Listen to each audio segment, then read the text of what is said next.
Continuamos con nuestras conversaciones en la unidad curricular Aspectos del Análisis Lingüístico. Les saluda el profesor Anderson Medina Roa. Y en esta microclase continuamos hablando de la lengua y sus estructuras desde la perspectiva planteada en la gramática sistémico-funcional por parte de Halliday y Mathieson. En esta ocasión hablaremos del capítulo 2 de la introducción a la gramática sistémico-funcional, que lleva por título Hacia una gramática funcional.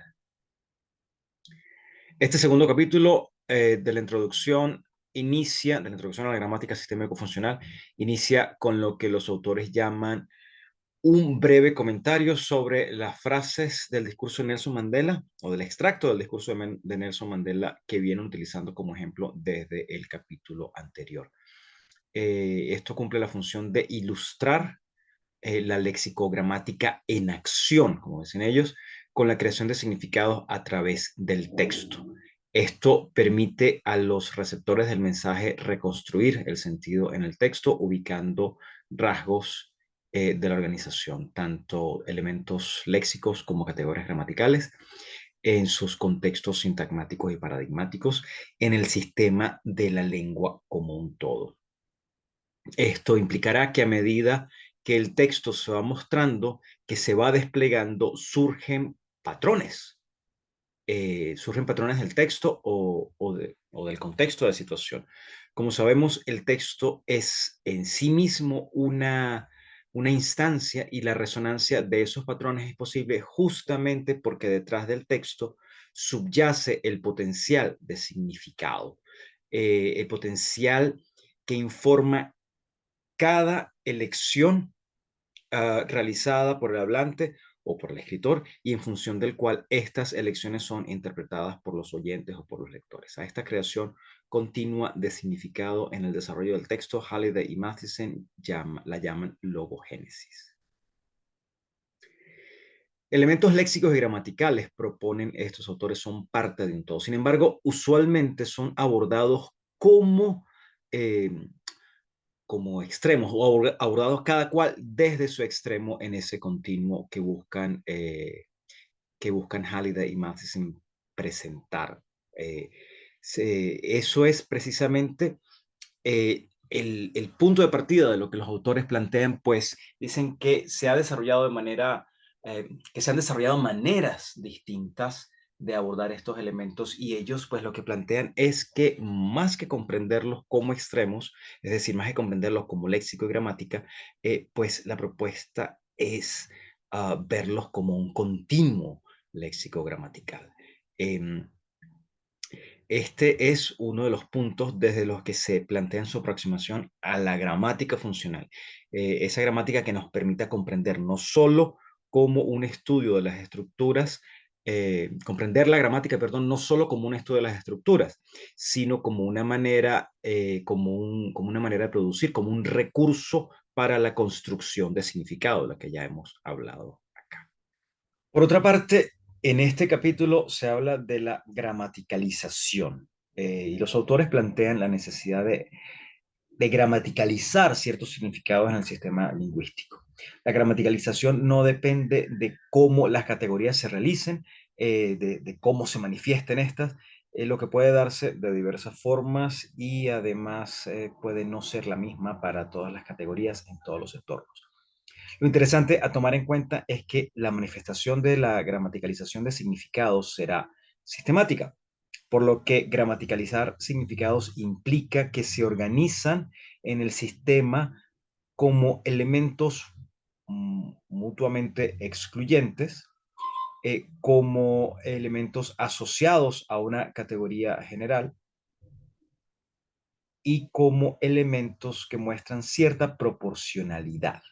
Los autores reconocen que esta noción de gramaticalización es en sí misma problemática, ya que implica la noción de no terminado, el sentido de que aún está en proceso, lo que quizá contraste con la idea de sistema acabado y completo que tenemos o que suele tenerse sobre los sistemas lingüísticos. Sin embargo, como bien sabemos, los sistemas lingüísticos están lejos de ser estáticos y terminados, sino que por el contrario son dinámicos y están en constante cambio, por lo que es posible reconocer la gramaticalización como un proceso que tiene lugar en el tiempo, a través del tiempo. De hecho, hablan estos autores de tres dimensiones distintas del tiempo. Por una parte, podemos verlo en el tiempo ontogenético, y esto es en relación al desarrollo del individuo. Podemos verlo en tiempo ontogenético cuando observamos el desarrollo temprano del lenguaje de los niños, que se construye alrededor de la creación de sistemas programáticos y luego sistemas gramaticales. Y si bien no podemos observarlo directamente en el tiempo filogenético, esto es, en relación al desarrollo de la especie, por decirlo de alguna forma, si bien no podemos observarlo directamente, sí podemos, o sea, no podemos observar directamente la evolución del lenguaje humano, sí podemos rastrear ejemplos en la historia de idiomas particulares, ¿sí? Ejemplos de cómo han venido desarrollándose los idiomas y sus diferentes formas de significar. Los autores dan como ejemplo tiempos secundarios y la voz pasiva en inglés, ¿no? Además, dicen, podemos verlo en el tiempo logogenético. Y esto es el despliegue de significados en el discurso, en la lengua en uso. Esto es lo que hablaban los autores, lo que decíamos, perdón, hace un par de minutos respecto a la logogénesis. Entonces, cuando hablamos del sistema del lenguaje como potencial, como el potencial subyacente que se ejemplifica en forma de texto, en realidad estamos teorizando sobre un lenguaje como el resultado de la gramaticalización en curso en estas tres dimensiones del tiempo, tal como nos las están planteando los autores. Esta idea de gramaticalización, de proceso constante, nos invita a pensar en la construcción de un modelo abstracto de sistema de lenguaje basado en la observación de la lengua en uso, lo que no es otra cosa que el trabajo de los gramáticos, como apuntan los autores. Sin embargo, normalmente ese nivel de abstracción hace que no sea tan clara la relación existente entre las herramientas teóricas necesarias para explicar el funcionamiento de la lengua en uso en la vida real. Am, Ante esto, los autores se apoyan, por una parte, en la noción de cláusula como unidad donde se integran en un solo sintagma significados de diversa índole, significados experienciales, oidativos, significados interpersonales y significados textuales. Y por la otra, se apoyan en los conceptos de clase gramatical y función gramatical. Así, una clase es el conjunto de elementos que son similares en algún aspecto. Los más familiares de nuestra gramática tradicional son clases de palabras, entonces allí tenemos verbo, sustantivo, adjetivo, adverbio, pronombre, preposición, conjunción, interjección. Esa es, digamos, la lista más aceptada, la lista habitual, como dicen los autores, pero cada unidad se puede clasificar. Hay clases de grupo y frase, hay clases de cláusula, y en el otro extremo de la escala del rango, pues tendremos clases de morfema. En particular, es aquí útil apuntar que los autores refieren a tres clases de palabras y de allí derivan clases de grupos, como vemos en esta tabla que extraemos del texto que estamos leyendo. Por su parte, cuando hablan de función, estos autores dicen que la noción de función indica el rol que el miembro de una clase tiene en la estructura en particular. Así, las categorías funcionales ofrecen una interpretación de la estructura gramatical en términos del potencial de significado. Y estas funciones quizá podamos comprender mejor cuando hablamos de tema, sujeto y actor. Y es que, siguiendo el recorrido que propone el texto leído, prestamos atención a sujeto, actor, tema, sujeto, actor, como tres dimensiones de un mismo fenómeno en la gramática, según la que es posible comprender al sujeto psicológico de una cláusula redimensionado en la noción tema, al sujeto gramatical de una cláusula o de esa redimensionado en la noción de sujeto, al sujeto lógico de una cláusula redimensionado en la noción de actor. La importancia de estas tres funciones distintas en la cláusula apunta al hecho de que cada una de las tres forma parte de una configuración funcional distinta, lo que constituye una línea distinta de significado general de la cláusula.